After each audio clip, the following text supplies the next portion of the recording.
நீங்க கிறிஸ்டியனா? அப்போ இந்த கேள்வி உங்களுக்கு தான். இன்றைய காலகட்டத்தில் என்ன நடந்து கொண்டிருக்கிறது சபைகளில்? ஆதிகால சபைகளில் அப்போஸ்தலர்களும் விசுவாசிகளும் சத்தியத்திற்காகவும் இயேசு கிறிஸ்துவிற்காகவும் தங்களுடைய மாம்சீக உரிமைகளை விட்டுக் கொடுத்து கிறிஸ்து இயேசுவுக்குள் நல்ல போர் சேவகனாய் தீங்கு அனுபவித்தார்கள். மற்றும் அவரோடு கூட பாடுகளை சகித்தோமானால் அவரோடு கூட ஆளுகையும் செய்வோம் என்கிற விசுவாசத்தோடு தங்கள் ஜீவனையும் தேவனுக்காக கொடுத்தார்கள். ஆனால் இன்றைய காலகட்டத்தில் சபை என்ற பெயரில் தங்களுடைய சுயநலத்திற்காக சத்தியத்தை தவறாக போதித்து வெறும் இம்மைக்குரிய ஆசீர்வாதத்தை நோக்கி பயணித்துக் கொண்டிருக்கிறார்கள்.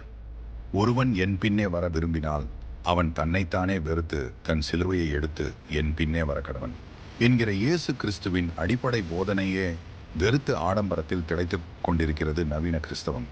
சிந்தியுங்கள் நண்பர்களே, உங்கள் சபைகளில் வேதத்தில் உள்ள சத்தியம் போதிக்கப்படுகிறதா அல்லது போதகர்களின் கட்டுக்கதைகள் போதிக்கப்படுகிறதா?